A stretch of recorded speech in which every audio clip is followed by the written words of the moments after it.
Hello guys, today మనం kidnapping day episode 7 అయితే చూసేద్దాం. సో రండి వీడియోలోకి అయితే వెళ్ళిపోదాం. ఎపిసోడ్ స్టార్టింగ్లో మన హీరోకి ఇన్ఫర్మేషన్ వస్తుంది, మన రూహిని ఎవరో కిడ్నాప్ చేయాలని ప్లాన్ చేసుకున్నారని. సో పక్కనే ఉన్న లేడీ ఏమంటుందంటే, సార్ మీరు నా కార్ తీసుకొని వెళ్ళండి, మీరు సేఫ్గా వెళ్ళొచ్చు అని చెప్తుంది. సో అదే సమయానికి బయట కాలింగ్ బిల్, ఎవరని చూస్తే మన పోలీసోడే. సో డోర్ తీయకుండా ఉండను కాదు కదా, సో డోర్ తీసైతే ఆమె క్యాషువల్గానే మాట్లాడుతుంది. కానీ ఇతను పోలీస్ కదా, ఇక్కడే ఉన్నాడు థీఫ్ ఎక్కడ అని చెప్పేసి సెర్చ్ చేస్తున్నాడు. బాత్రూమ్ సైడ్లోకి వెళ్ళి చూస్తున్నాడు. మన హీరో అయితే డోర్ వెనకే దాక్కుంటాడు కదా. సరే కీస్ తీసుకొని వెళ్ళిపోదామని చెప్పి కీస్ ఎత్తుకుంటాడు. అంతలోకి మన పార్క్ చేస్తున్నాడు. రే దొంగనా కొడుక ఎక్కడే ఉన్నావా అని చెప్పేసి వీళ్ళిద్దరూ చేసుకుంటున్నారు అన్నమాట. ఇంకొక సైడ్లో చూపిస్తున్నారు, కలర్ఫుల్ బూట్స్ అవంతా వేసుకొని ఒక లేడీ వెళ్తుంది. ఇదేవర్రా కొత్త క్యారెక్టరా అని చూస్తే లేదు, మన హీరో ఉన్నాడు కదా వాళ్ళ వైఫే. తనైతే ఒక అతన్ని మీట్ చేయడానికి వస్తుంది. ఎవరని చూస్తే మన విల్లన్ అండి. విల్లన్కి అయితే ఈమె ఎవరో తెలియదు కదా. సో కూర్చొని మాట్లాడినాకే తెలుస్తుంది, నువ్వేనామా మా రూహిని కిడ్నాప్ చేయడానికి ప్లాన్ వేసి ఇచ్చింది? అవును నేనే, మిమ్మల్ని భయపెట్టే ఇన్ఫర్మేషన్ నా దగ్గర ఒకటి ఉంది, ఇది చూడండి అని చెప్పేసి ఒక వీడియో ప్లే చేస్తుంది. ఏంటని చూస్తే మన రూహిని పెట్టి ఎక్స్పెరిమెంట్ చేస్తుంటారు కదా ఆ వీడియోనే. సో ఏంటి దీన్ని నా దగ్గర అమ్మడానికి వచ్చావా? లేదు, ఇలాంటి చెప్ప మ్యాటర్ని అమ్మతారా? నా దగ్గర దీనికన్నా ఇంకొకటి ఉంది. అదేంటని చూస్తే మన సీసీటీవీ మేనేజర్ ఉన్నాడు కదా, అతనైతే ఆ ఫుటేజెస్ అన్నీ ఈమె దగ్గర ఇచ్చున్నాడేమో. సో ఈమైతే అది చూపిస్తుంది. రూహి వాళ్ళ మామ్ వచ్చి ఏదో ఒక పెన్ డ్రైవ్ని ల్యాప్టాప్లో వేస్తుంది. వాళ్ళ డాడ్ వచ్చి అరుస్తున్నాడు, ఎందుకు ఇదంతా నువ్వు చూస్తున్నావు అనేసి. సో ఆ డాలర్ని ఓపెన్ చేసి దాంట్లో ఉన్న మెటీరియల్స్ తీసుకోవాలంటే దానికి ఒక కీ ఉంది. ఆ కీ నా దగ్గరే ఉంది.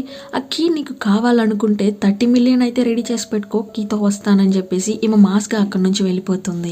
ఇతను కూడా ఆ డాలర్ ఎత్తుకొని వెళ్ళి చెక్ చేసి చూస్తాడు. కరెక్టే సార్, దీనికన్నా ఒక కీ ఉంది, దాన్ని లేకుండా ఓపెన్ చేస్తే లోపల ఉన్న మెటీరియల్ అన్ని డిస్ట్రాయ్ అయిపోతుంది. సో విల్లన్కి వేరే దోవే లేదు. ఎలా చూసినా మన హీరో వాళ్ళ వైఫ్ ఉంది కదా, ఆమెను నమ్ముకొని ఉండాల్సిందే. ఈ సైడ్లో రూహిని చూపిస్తున్నారు. ఆమె అయితే ప్రాన్ రైస్ కావాలని చెప్పేసి ఆ ప్రాన్ రైస్ని తినేసింది. బట్ ఈమెకి అది సెట్ అవ్వదు కదా. సో ర్యాషెస్ వచ్చి కింద పడిపోయింది. ఆమె బాడీ గార్డ్కి కూడా కన్సర్నెన్స్ ఉంది ఈమె పైన. సో హాస్పిటల్కి అయితే ఎత్తుకొని వెళ్తున్నాడు. మన హీరో అయితే ఇక్కడ ఇంకా రన్ రాజా రన్ అనేసి పరిగెడుతూనే ఉన్నాడు. పార్క్ అయితే పాపం అండి, రే నిలువురా నేనైతే పరిగెత్తలేను అని చెప్తున్నాడు. హీరో కూడా చెప్తున్నాడు, రూహి అయితే నా దగ్గర లేదు సార్, తననైతే ఎవరో కిడ్నాప్ చేస్తున్నారంట ఈ ఏరియాలోనే. సో దానికోసమే ఇంత దూరం పరిగెత్తుకొని వచ్చాను. సో పార్క్ కూడా అంటున్నాడు, సరేరా నువ్వు చెప్పింది నిజమే నాకు తెలుసు, నేను హెల్ప్ చేస్తానని చెప్పి పోలీస్కి కాల్ చేసి ఇన్ఫర్మేషన్ తీసుకుంటున్నాడు. టుడే ఏదైనా ఒక బోట్ వెళ్తుందా అని చెప్పేసి. ఈ సైడ్లో మన బాడీ గార్డ్ రూహిని చూపిస్తున్నారు. ఆమెనైతే హాస్పిటల్లో పెట్టేశాడు కదా. సో డాక్టర్ అయితే చెప్తున్నారు మీరు కొంచెం వెయిట్ చేయాలనేసి. విల్లన్ అయితే కాల్ చేసి ఇతన్ని తిడుతున్నాడు, నీకు ఏది అనిపిస్తే అదే చేస్తావా, మమ్మల్ని అడగవా అని చెప్పేసి. సో తిను మేల్కోవడానికి కొంచెం టైం అవుతుంది కదా. సో తిను కూడా కొంచెం బయటకు వెళ్తున్నాడు. మన రూహి అయితే నిద్రపోలేదండి, తనైతే మేల్కొనే ఉంది. లేచి వెళ్ళి ఈ మెడికల్ ఎక్విప్మెంట్స్ అంతా పెడతారు చూసారా, అక్కడ కొంచెం అనెస్టీషియా అండ్ నీడిల్స్ని ఎత్తుకుంటుంది. బయటికి వచ్చి చూస్తే ఒక వ్యాన్ అయితే ఉంది, దాంట్లో కూర్చునేస్తుంది ఈమె సేఫ్గా. ఈ సైడ్లో మన విల్లని చూపిస్తున్నారు. హీరోని అడిగింది కదా, ఆ మనీ తీసుకొని వచ్చి ఒక కార్లో పెడుతున్నాడు. ఆమె కూడా పెట్టిన మనీని చెక్ చేసుకుంటుంది, మనీ అంతా కరెక్ట్గా ఉందా అనేసి. నాకు ఇవ్వాల్సిన కీ ఇవ్వు. ఉండబ్బా, నాకు కావాల్సింది మనీ, చెక్ చేసుకోవద్దా అని చెప్పి ఆ కీని కూడా ఇస్తుంది. సరే ఓకే నేను వెళ్తా, వెయిట్ చేయి, ఈ కీ ఓపెన్ అవుతుందో లేదో నాకు తెలియాలి కదా. సో అది వేసి చూస్తే డాలర్ అయితే ఓపెన్ అయిపోతుంది. సరే ఓకే బాస్, మీకు కావాల్సింది నేను ఇచ్చేసాను, ఇప్పుడు నేను వెళ్ళొచ్చు కదా. ఎలా వెళ్తావు, దీంట్లో డేటా కరెక్ట్గా ఉందో లేదో నాకు తెలియదు కదా, వెయిట్ చేయి అని చెప్పేసి పట్టుకుంటాడు. తనైతే నాకది అనవసరం అని చెప్పి పరిగెడుతుంది. ఇతనికి డౌట్ వచ్చేసింది ఎందుకు ఇలా చేస్తుందని. అదే సమయానికి వీళ్ళంతా ఒక మాల్ కింద ఉన్న గ్రౌండ్లోనే కదా మాట్లాడుతూ ఉంటారు. సో ఫైర్ అలారం వస్తుంది, అందరూ పరిగెడుతున్నారు. సో ఈమె కూడా వాడి దగ్గర నుంచి ఎస్కేప్ అయిపోతుంది. ఇంకొక అతను వచ్చి ఈ బ్యాగ్ పెట్టిన కార్ ఉంది కదా, మనీ బ్యాగ్ ఉన్న కార్, ఆ కార్లో ఉన్న నెంబర్ ప్లేట్ అయితే మార్చేశాడు కదా ఇతను. సో ఈమె కూల్గా కూర్చొని అక్కడ నుంచి దర్జాగా ఎస్కేప్ అయిపోతుంది. ఈ సైడ్లో మన రూహిని చూపిస్తున్నారు. ఆమె అయితే ఒక వ్యాన్లో కూర్చునింది కదా, అదైతే ఏదో ఒక ప్లేస్కి అయితే వచ్చి స్టాప్ అయ్యి ఉంది. ఈ సైడ్లో పార్క్ అండ్ హీరోని చూపిస్తున్నారు. వాళ్ళైతే ఇన్ఫర్మేషన్ హాస్పిటల్ దగ్గర నుంచి తీసుకొని ఉంటారు.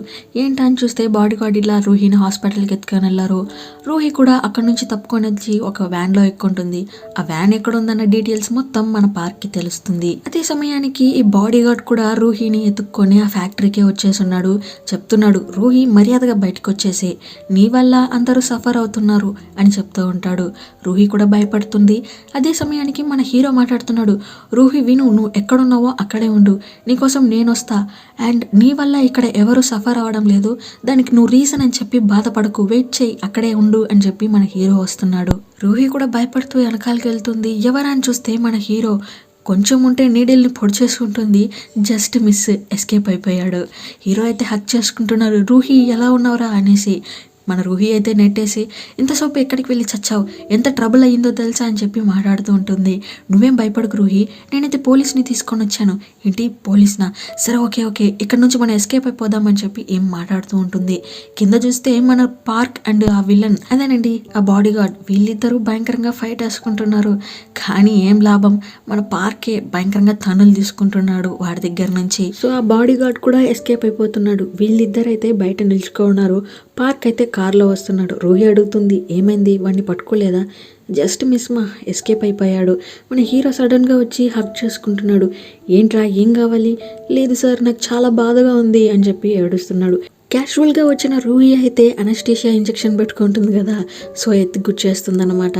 అతనికి కూడా కళ్ళంతా మూసుకొని వస్తుంది. రే దొంగన కొడకల్లారా, ఏం చేసి చచ్చారా అని ఎలా చూస్తున్నాడు. ఇక్కడ కట్ చేసి నెక్స్ట్ సీన్లో చూపిస్తున్నారు. రూహి అయితే కూర్చొని ఉంది. పార్క్ అయితే చైలు కట్టేసి అక్కడ పడుకొని ఉన్నాడు. సో లేచాక మన రూహి ఇంట్రో ఇస్తుంది. హాయ్, నేనే కిడ్నాప్ అయిన పాప అండ్ ఇతను కిడ్నాప్ చేశారు. ఏ రూహి, ఎందుకు నన్ను కిండల్ చేస్తావు అని చెప్పి ఇతను అంటూ ఉంటాడు. రూహి అంటుంది పార్క్, నిన్ను నువ్వు ఇంట్రడ్యూస్ చేసుకో అని చెప్పడంతో ఇతనైతే ఆమె మాట ఒకటి కూడా తప్పడు కదా, సో వింటున్నాడు. నేనే పార్క్ అండి అని చెప్పి నమస్తే పెడుతున్నాడు. సరే ఓకే, ఇప్పుడు నా చేయిలు ఎందుకు కట్టేస్తున్నారు, తీయండి అని చెప్తే మన రూహి ప్రామిస్ అడుగుతుంది. ఎందుకు ప్రామిస్ చేయాలి? ఎందుకా? ఇతన్ని మీరైతే ఇప్పుడు అరెస్ట్ చేయకూడదు. ఎందుకు నేను అరెస్ట్ చేయకూడదు? అండ్ అవి నా చేతిలో లేదు. ఇతనైతే ఒక కిడ్నాపర్. అది ఎంత పెద్ద క్రైమో నీకు తెలుసుగా రూహి? అవును నాకు తెలుసు, కానీ కొంచెం టైం కావాలని అడుగుతున్నాం.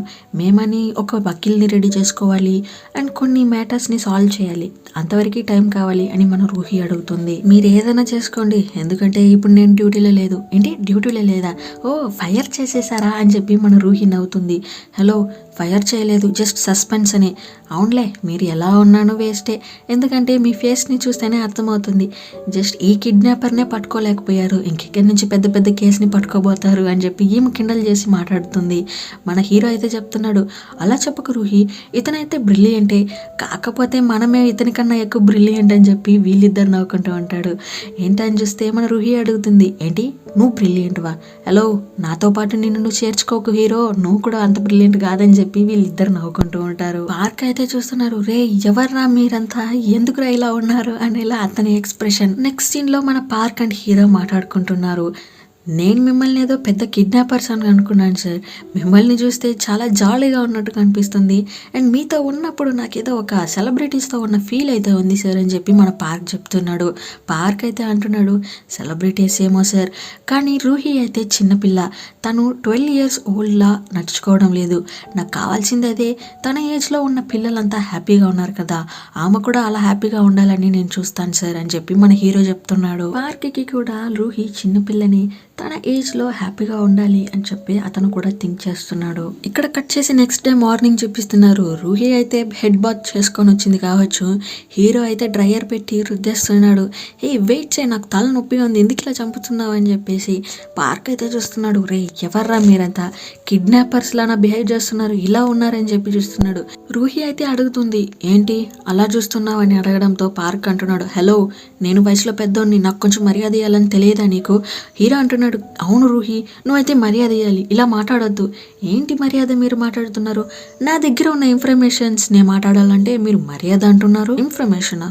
ఏంటవి? అవా? అలా ఎలా చెప్తారు? మాకు తినడానికైతే ఫుడ్ తీసియండి, అప్పుడే చెప్తానని చెప్తుంది. సరే అండి వెళ్దాం తినడానికి అని చెప్పి పార్క్ కూడా తినే ప్లేస్కి తీసుకొని వచ్చి ఫుడ్ పెడుతున్నాడు. రూహి అయితే అంటుంది, 19th డే మా మమ్మీ నాకు ఒక నూడిల్స్ ఇచ్చింది, నేను తిన్నాను. అండ్ 20th డే జరిగింది నాకు హాఫే గుర్తుంది, హాఫ్ అయితే గుర్తులేదు. ఎప్పుడో మా డాడీ నా పైన ఎక్స్పెరిమెంట్ చేసేటప్పుడు జస్ట్ 2 hours నాకు మైకం ఉంటుంది, కానీ ఈసారి అయితే నేను మేల్కోలేకపోయాను. మేల్కొని వచ్చి బయటికి చూస్తే హీరో దగ్గర ఉన్నాను. అతనైతే నన్ను కార్లో తీసుకొని అతని ఇంటికి తీసుకొని పోయాడు, అక్కడ గుర్తుంది, కానీ దానికి ముందు జరిగింది ఏది నాకు గుర్తులేదు అని చెప్పి మన రూహి అంటుంది. పార్క్ కూడా థింక్ చేస్తున్నాడు, మన హీరో వాళ్ళ వైఫ్కి ఈ కేసుకి ఏదో ఒక సంబంధం ఉంది, మన రూహీకి జరిగింది అన్నీ గుర్తుంది, కానీ ఆ అనస్టీషియా ఇచ్చిన తర్వాతకి ఏది గుర్తులేదు. సో అన్నీ రాంగ్గా ఉంది అని చెప్పి మన హీరోకి పార్క్కి ఇద్దరికి అర్థమవుతుంది. సో తిని బయటకు వచ్చాక మన హీరో పార్క్ దగ్గర అడుగుతున్నారు, సార్ నాకు ఒక రోజు అయితే టైం కావాలి. ఎందుకు అంటే టైం కావాలి సార్ అని చెప్పి అడుగుతున్నాడు. రూహీ అయితే వస్తుంది, ఎందుకు టైం కావాలి సార్, వీడినైతే వదలకండి, మిమ్మల్ని చీట్ చేస్తాడు సార్, ఇక్కడ నుంచి వెళ్ళిపోతాడేమో అని మన రూహీ అంటుంది. నాకు అది కూడా ప్రాబ్లంగా కనిపించలేదు, ఒక కిడ్నాపర్తో అయితే సేఫ్గా ఉంటావు కానీ నాతో ఉండవా రూహీ అంటుంది. అంటే మీ ఫేస్ని చూస్తే నమ్మేలా కనిపించలేదు. సరే ఓకే హీరో, నువ్వు దేనికోసం వెళ్తున్నావు నాకైతే తెలుసు, కానీ నైట్లోకి నువ్వు వచ్చేయాలి, బర్గర్ తీసుకురావాలి, నీకు తెలుసుగా నేను ఆకలిని అయితే భరించలేననేసి. మన హీరో కూడా సరే ఓకే సార్, రూహీని చూసుకోండి అని చెప్తున్నాడు. పార్క్ అయితే తెలుసు, నాకు బాగా తెలుసు హీరో, మీరైతే వచ్చేస్తారు రూహీ కోసమని, కానీ నేను చెప్తున్నా, మీరు హియాని మీట్ చేయడానికి వెళ్తున్నారో ఎవరిని మీట్ చేయడానికి వెళ్తున్నారు, కరెక్ట్ టైంకి అయితే వచ్చేయండి, వేరే ప్లాన్ మనసులో పెట్టుకోకండి, గుర్తుండని అని చెప్పేసి కొంచెం బెదిరిచ్చేసే వెళ్తున్నాడు. ఈ సైడ్ లో విల్లన్ అండ్ బాడీ గార్డ్ ని చూపిస్తున్నారు. విల్లన్ అయితే ఫుల్ కోపంలో ఉన్నాడు, ఎందుకంటే రూహీ ఈ రోజు అయితే కిడ్నాప్ చేయబడి వేరే ప్లేస్ కి అయితే తీసుకొని వెళ్ళి ఉండాలి. ప్లాన్ పోయింది, దానికి రీజన్ బాడీ గడే కదా. సో ఇందా బీర్ కొట్టు అని చెప్పేసి గ్లాస్లో పోసిస్తున్నాడు. దాన్ని తాగాక ఏదో చేస్తుంది అతనికి, ఏం రా చేసావని చూస్తూ ఉండగానే గన్ తీసి ఫైర్ చేసి అతన్ని అయితే అక్కడనే చంపేస్తున్నాడు. ఈ సైడ్ లో హీరోని చూపిస్తున్నారు. ఆమెకైతే కావాల్సిన మనీ అయితే ఉంది కదా, సో డ్రెస్ తీసుకొని ఒక 5 స్టార్ హోటల్ రూమ్ తీసుకొని అక్కడ నుంచి వ్యూని ఎంజాయ్ చేస్తుంది. అదే సమయానికి మన హీరో కాల్ చేస్తున్నాడు, నేను నిన్ను మీట్ చేయాలని చెప్పేసి. ఎక్కడ అని వెళ్ళి చూస్తే ఒక చర్చ్. చిన్న వయసులో నుంచి వీళ్ళిద్దరూ ఒకే చర్చ్లోనే ఉండింటారు కదా. సో అదన్నీ మన హీరో థింక్ చేసుకుంటున్నాడు. రూహీ వాళ్ళ అమ్మ కూడా వచ్చి కూర్చుంటుంది. ఎందుకు ఇక్కడికి పిలిచావని అడగడంతో హీరో అంటున్నాడు, మనం చిన్న వయసులో నుంచి ఇక్కడే కదా ఒకటిగా ఉండింది, చాలా టైమ్స్ నువ్వు నేను చాలా మిస్టేక్స్ చేస్తున్నాం, మన సిస్టర్ కూడా మన వాళ్ళని తిట్టుంది, అవన్నీ నీకు గుర్తుకుందా అని అడుగుతున్నాడు. ఆమె ఏమంటుందంటే అవన్నీ మర్చిపోవాలనుకుంటున్నా, ఎందుకు గుర్తు చేస్తావు, సరే ఓకే నువ్వెందుకు రూహీ వాళ్ళ హోమ్కి వెళ్ళావు అని అడగడంతో, ఎందుక అవంతా నాకు సొంతమైంది, ఆ ఆస్తి, ఆ ల్యాండ్, ఆ హౌస్ అవన్నీ నాది అని చెప్తుంది. తిని చెప్తూ ఉండగానే ఒక ఫ్లాష్ బ్యాక్ చూపిస్తున్నారు. ఈమె అయితే రూహీ వాళ్ళ డాడ్ ఉంది కదా, వాళ్ళ ఇంటికి వెళ్ళి ఉంది. సీసీటీవీ కెమెరాస్ తీస్తామని ఒక రోజు నింటుంది కదా, ఆ రోజే ఈమె కూడా వెళ్ళి ఉంటుంది. వాళ్ళ ఇంటికి వెళ్ళా, ఆ ప్లేస్ అన్నీ తిరిగి చూసా, చాలా గ్రాండ్గా ఉండింది. వాళ్ళ డాడ్ కూడా నన్ను వెల్కమ్ చేశాడు. నేను ఎందుకు వెళ్ళానో తెలుసా, నువ్వు రూహీని కిడ్నాప్ చేయాలి కదా, దానికోసమే ఆ ఇల్లును చూడడానికి వెళ్ళాను అని చెప్తుంది. హీరో అంటున్నాడు, అవునా, అద్దెగా ఉంటే చాలా మంచిదా అంటే నువ్వు నన్ను నమ్మడం లేదా, అలా అని కాదు, మరి నువ్వు నన్ను ఏది అడగాలో అది స్ట్రైట్గానే అడగచ్చుగా, కరెక్టే, నువ్వు ఆ మర్డర్ చేసి ఉండవని నేను నమ్ముతా, ఎందుకు నమ్ముతానంటున్నావు, నీ నమ్మకం అంతేనా నా పైన ఉండేది, సరే ఓకే ఈ మ్యాటర్ని అడగడానికే ఇక్కడికి పిలిచావా, ఓ సిలువ ముందు అబద్ధం చెప్పాననే కదా ఇక్కడికి పిలిచావు, అలా అని కాదు, నువ్వు అది చేయవని నమ్మాను కాబట్టి నేను ఇక్కడ పిలిచి మాట్లాడాలనుకున్నా, అండ్ నేను ఈ గాడ్ దగ్గర చాలా మొక్కున్నా, అవన్నీ జరగాలి, అందరూ హ్యాపీగా ఉండాలని చెప్పి నిన్ను ఇక్కడికి పిలిచాను అంతే. అండ్ ఈ గాడ్ కూడా నాకు చాలా చేస్తున్నారు. నువ్వు ఒకరోజు ఆర్ఫనేజ్ వదిలి వెళ్ళిపోయావు కదా, ఈయన దగ్గరే అడిగినాను తనని మళ్ళీ ఇక్కడ తెప్పించేయండి అనేసి, అది కూడా జరిగింది, అందుకే నేను ఇక్కడికి పిలిచా, సరే రా అని చెప్పి వీళ్ళిద్దరూ కార్లో వెళ్తున్నారు. కార్లో వెళ్తూ సైలెంట్గానే ఉన్నాడు మన హీరో. సరే ఓకే, నేను రావడానికి ముందు గాడ్ దగ్గర చాలా డీప్గా ప్రే చేస్తున్నావు కదా, ఏంటది అని అడుగుతుంది. ఇతనేమంటాడంటే, అదా ఏముంది, నా కూతురు హాస్పిటల్లో ఉంది, తనకి ఏ గాయం లేకుండా తను హ్యాపీగా బతకాలి, తనకున్న జబ్బులన్నీ నయమైపోవాలి అని వేడుకున్నా, అంతేనా, ఇంకేం అడగలేదా అని అడగడంతో, అవును అంతే, ఇంకేం అడగలేదు, నువ్వు వెళ్ళి తనని చూసుకో, నేనెందుకు వెళ్ళాలి, నన్ను బ్లాక్మెయిల్ చేస్తున్నావా, బ్లాక్మెయిల్ అని కాదు, నాకు ఇది ఒక హెల్ప్గా చేయొచ్చుగా అని చెప్పడంతో తను కూడా ఏం చెప్పకుండా లోపలికి వెళ్తుంది. పాప అయితే అక్కడ కూర్చొని ఉంది. తనకైతే ఇది ఫస్ట్ టైంగా ఉంది ఆమెని ఇలా డ్రెస్లో చూడడం. సో అడుగుతుంది, మీరేనా మా మమ్మీ ఇలా ఉన్నారు అనేలా. అవునవును, మరి నాన్నగారు ఎక్కడ, తనైతే వస్తాడులే అని చెప్పి ఈమె విండో దగ్గర నిల్చుకొని ఉంటుంది. ఇప్పుడు వచ్చారు, 3 years బ్యాక్ అయితే వెళ్ళిపోయారు కదా, ఇప్పుడు డాడ్ కూడా మనీ తేవడానికి కోసమే వెళ్ళిపోయాడా అని చెప్పి అడుగుతుంది. ఈమె కూడా సైలెంట్గానే నిల్చుకొని ఉంది. సో ఈ పార్ట్ అయితే ఇక్కడికి ఎండ్ అవుతుంది. నెక్స్ట్ పార్ట్ కోసం వెయిట్ చేయండి. ఈ వీడియో నచ్చినట్టయితే మర్చిపోకుండా లైక్, షేర్, సబ్స్క్రైబ్ అయితే చేసుకోండి. See you at the next video. Love you all from Telugu talkies.